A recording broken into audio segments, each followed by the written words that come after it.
Just clean the house, Mom. We'd really appreciate it. My son, Kevin, didn't even look up from his phone as he said it. His sister, Lisa, just nodded, too busy taking a selfie with her new luggage for her followers. They were leaving for a 6-week all-expenses-paid trip through Europe, my treat, and their parting words to me, their mother, were not, "I love you" or "thank you," but a chore.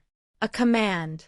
They saw a maid, a caretaker for their possessions while they were gone.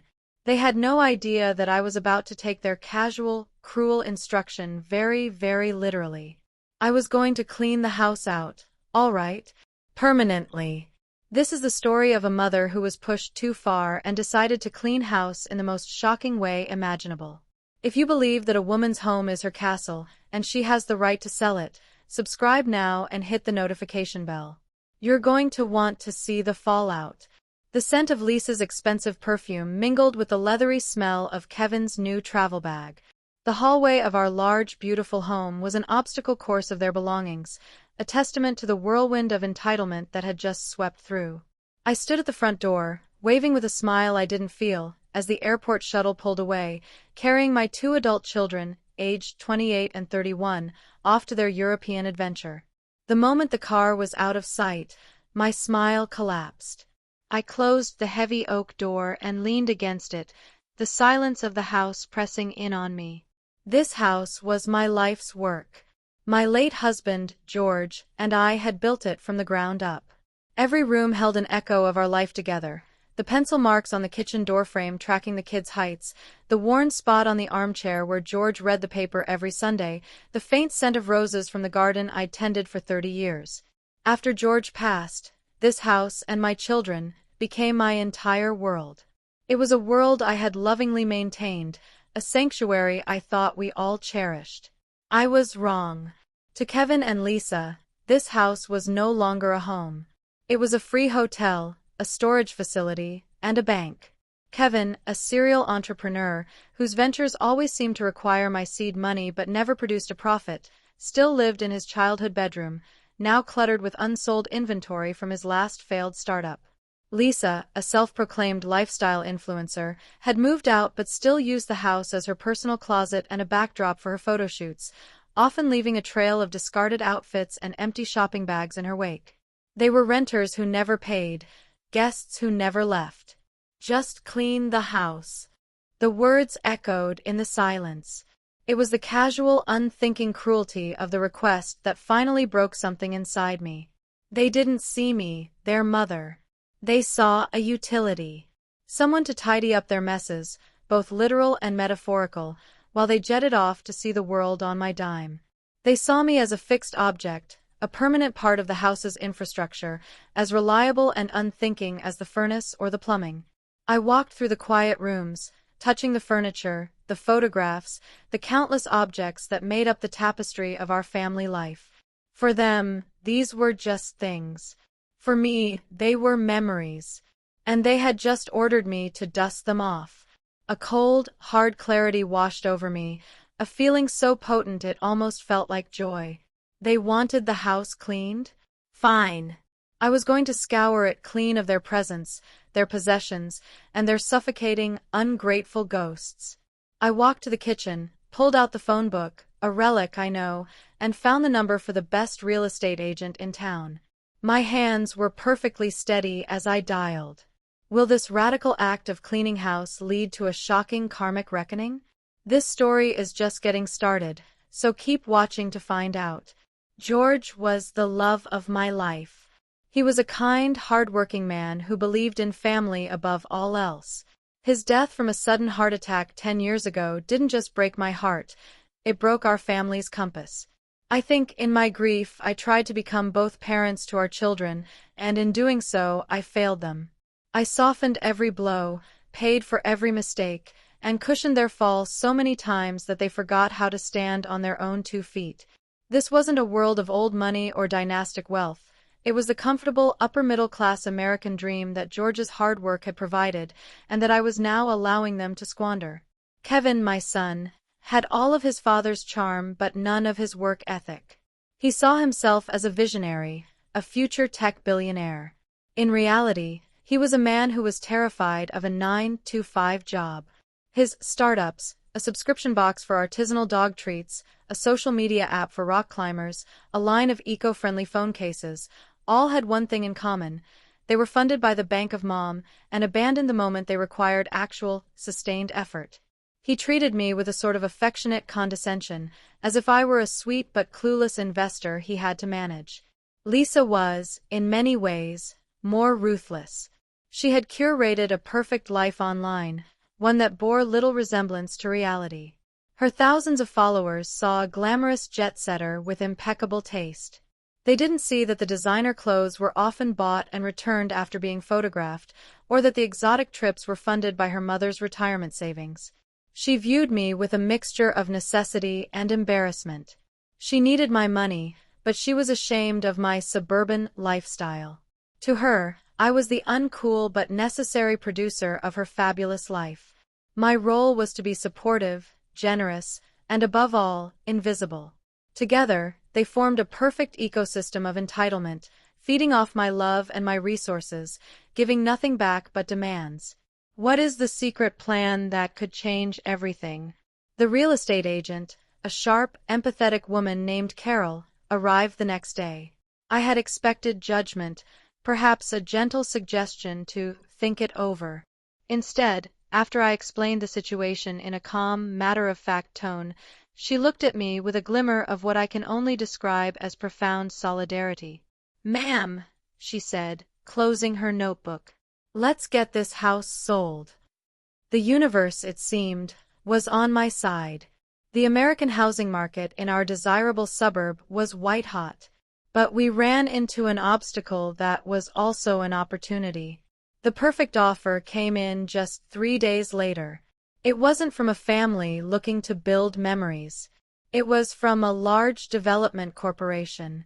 They offered me well above asking price, all cash, with one major condition, a 21-day closing. And they didn't just want the house and the land. They wanted everything. "They're going to demolish it," Carol explained. "It's cheaper for them to buy the contents and dispose of them than to wait for you to clear it out. They call it a broom-swept purchase. A 21-day closing. The kids would still be in Europe for another 4 weeks.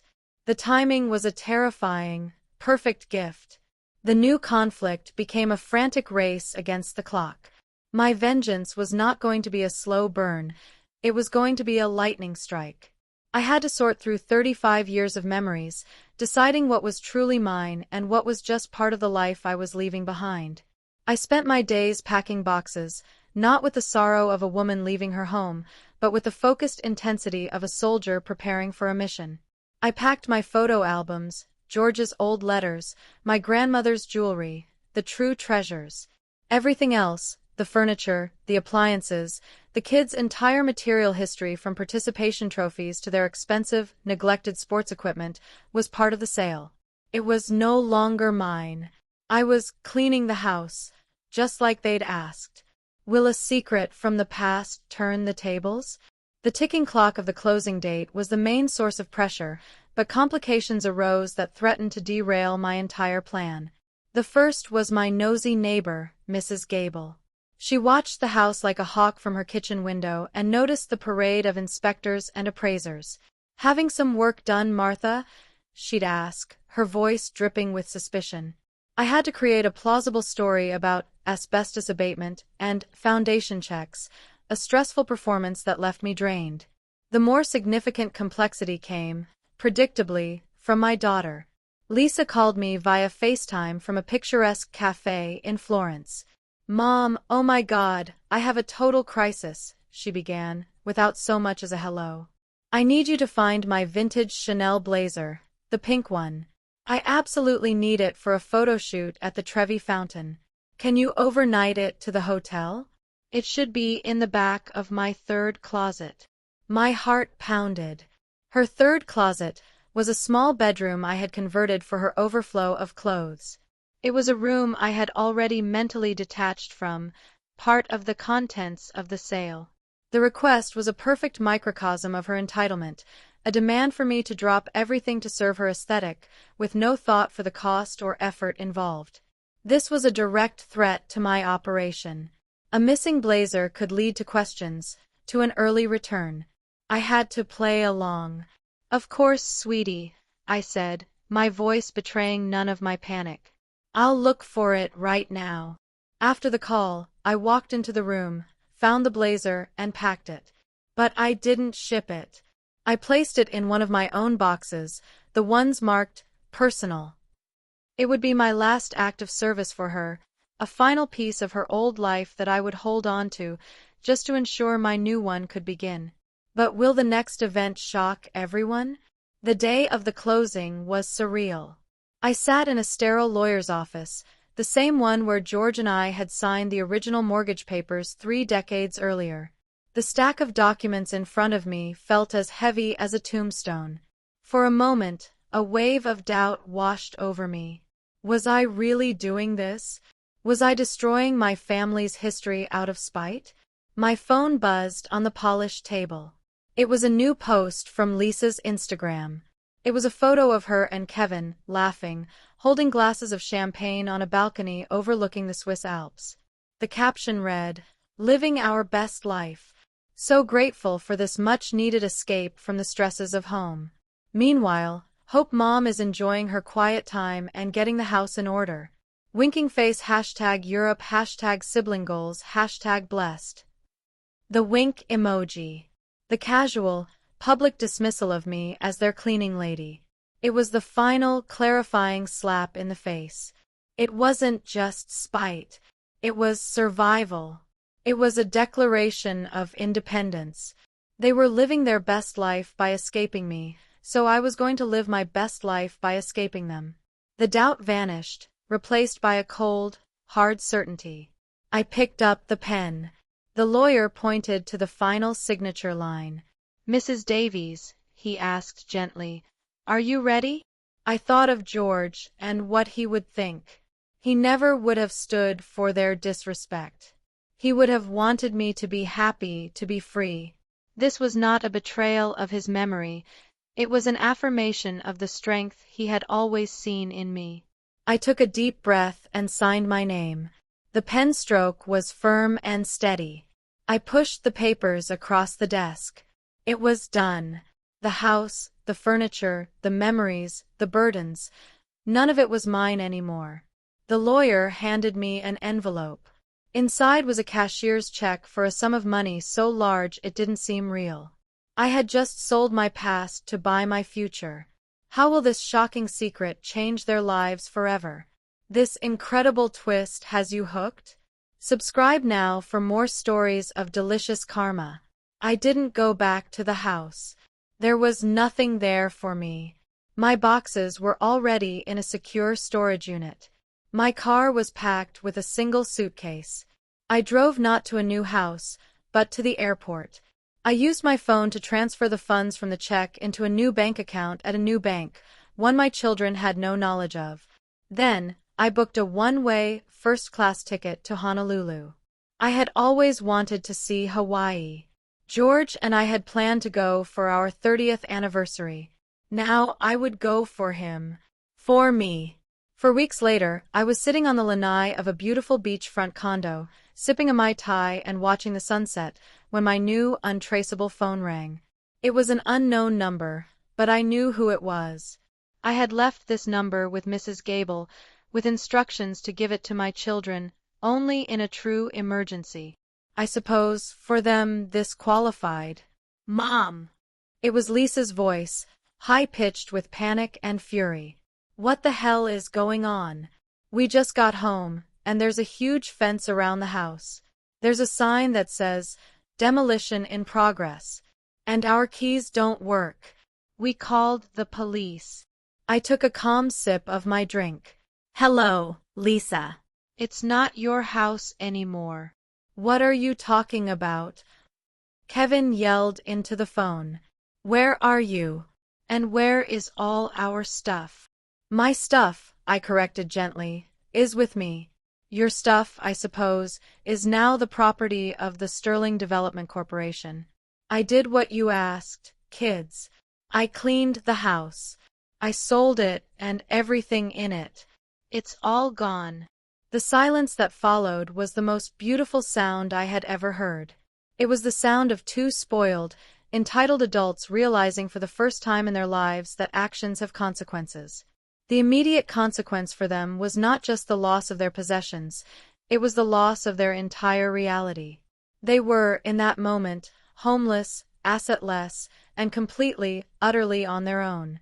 The initial shock on the phone quickly morphed into a tidal wave of narcissistic rage.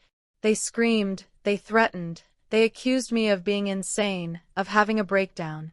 They promised they would get lawyers, that they would have me declared incompetent and take control of my money, which they still, unbelievably, considered theirs. I listened for a few minutes, then I said, "I wish you both the best of luck," and hung up. Then I blocked their numbers. My growth in this new chapter was not about fighting them. It was about refusing to engage in their toxic drama. The old me would have been racked with guilt, desperate for their approval even as I defied them. The new me felt a profound, liberating peace. The challenge was to overcome a lifetime of conditioning, the maternal instinct to rush in and fix their problems. I had to let them fall. I had to trust that I had made the right decision for my own survival and sanity. I spent my days in Hawaii not just relaxing, but planning. I wasn't just on vacation, I was on a reconnaissance mission for my new life. I explored different neighborhoods, met new people, took a pottery class, learned to surf, badly. I was rediscovering the woman I was before I became Mom. I was rediscovering Martha. This was my arc of transformation. The vengeance was a single, explosive act, but my growth was the quiet, daily process of building a new life from the ashes of the old one, a life that was entirely my own, on my own terms. I was no longer a supporting character in my children's lives. I was the protagonist of my own. As expected, the legal threats began. My lawyer, a calm and capable woman I had hired in Honolulu, began receiving letters from a law firm in my old hometown. My children were suing me. They were claiming unlawful disposal of personal property and infliction of emotional distress. They were seeking millions in damages. The absurdity of it was almost comical, but it was a final battle I knew I had to face to be truly free. The climax was set for a formal mediation session, a final confrontation on neutral ground. My children, through their lawyer, demanded I return to the mainland to face them. I agreed. I was not the same woman who had waved them off at the curb. I had spent 2 months building my strength, solidifying my independence. My preparation was not emotional, it was financial and legal. My lawyer and I prepared a meticulous defense. We had the signed sales contract for the house, which explicitly included all contents. We had copies of the emails and texts where I had repeatedly asked them to clear out their old belongings over the years, requests they had always ignored. But our masterstroke was not defensive. It was an offer. I instructed my lawyer to have 2 cashier's checks drawn up. I was not preparing for a long, drawn-out fight. I was preparing to make them an offer they couldn't refuse, one that would expose their true motivations and sever our ties for good. The tension was not about who would win the legal argument, but about the final transactional price of their relationship with me. The mediation room was cold and generic, a place for endings. Kevin and Lisa sat across the table from me, their faces a mixture of anger and sullen entitlement. They looked thinner, more careworn. The real world had clearly been unkind. They wouldn't look me in the eye. Their lawyer, a young, slick man, laid out their case. He spoke of their priceless sentimental items, their violated sense of security, their trauma. He painted a picture of 2 devoted children and a mentally unstable mother who had acted rashly and destructively. I listened to the entire performance without saying a word. When he was finished, my lawyer simply slid a folder across the table. "My client is not interested in litigating the past," she said. "She is interested in the future, yours and hers. She is prepared to make you a one-time, final offer." She opened the folder. Inside were 2 cashier's checks, each made out for $50,000. 50 grand. Kevin scoffed, though I saw a flicker of desperate hope in his eyes. Our stuff was worth way more than that. This is an insult. It is not a settlement for your stuff, my lawyer said, her voice firm. It is a gift. A final parting gift from your mother to help you begin your independent lives. However, she continued, sliding a second document across the table, it comes with a condition. The document was a legally binding agreement. It stated that by accepting the checks, they would relinquish any and all future claims against me or my estate. More than that, it was a mutual no-contact agreement. They would not contact me, and I would not contact them, unless it was a life-or-death emergency. The climax was not a legal battle, but a moral one. It was a clear, cold choice. They could continue their lawsuit, a path that would likely result in nothing but legal fees, or they could take the money and finalize the separation they had emotionally initiated years ago. I watched their faces. I saw the greed warring with their pride. I saw them look at each other, a silent, transactional communication passing between them. They had spent their lives taking my money. This was one last score. After a few tense moments, Kevin picked up a pen. Lisa followed. They signed. They took the checks. The vengeance was complete. Not in selling the house, but in this final, quiet moment where they put a price tag on their relationship with their mother, and I willingly paid it just to be free. The moment they signed those papers, a weight I didn't even know I was still carrying lifted from my shoulders. I walked out of that law office and didn't look back. I flew back to my new life in Hawaii, a truly free woman. The long-term consequences for my children were exactly what one would expect. Kevin used his $50,000 to fund another genius startup, which promptly failed. He was last seen working a retail job at a mall, the first real job of his life. Lisa used her money to fund a few more months of her influencer lifestyle, but without the bank of mom to replenish her funds, her glamorous world quickly crumbled. She had to sell her designer bags and get a job as a waitress. They were forced, finally, to grow up. Their safety net was gone, and they were left with nothing but the consequences of their own choices. My life, in contrast, bloomed. I sold a condo in Hawaii and bought a small, charming cottage on the coast of Oregon, something I had always dreamed of. I started a small consulting business, putting my old accounting skills to use helping local artists manage their finances. I made new friends. I traveled. I found a quiet, profound happiness in a life that was smaller in scale but infinitely larger in meaning. The emotional resolution was not in seeing my children struggle, but in realizing my own happiness was never dependent on them. It was waiting for me, inside me, all along. One rainy afternoon, a year after the mediation, I was volunteering at the local library. As I was shelving books, I saw a young mother reading to her child, her voice soft and full of love. I smiled, a genuine, uncomplicated smile. I felt no bitterness, no regret. My old life, my old house, my old heartaches, they were like a story I had read in a book long ago. I was no longer a character in their drama. I was the author of my own peaceful, happy ending. Family can be our greatest source of love, but it can also be a source of profound pain. This story is a powerful, if extreme, example of what can happen when boundaries are not respected. It's a reminder that everyone, even a mother, has a breaking point, and that reclaiming your own life is the most important journey you can take. Have you ever had to make a hard choice to protect your own peace? What does home mean to you? Share your thoughts in the comments below. If this story resonated with you, please like and subscribe for more.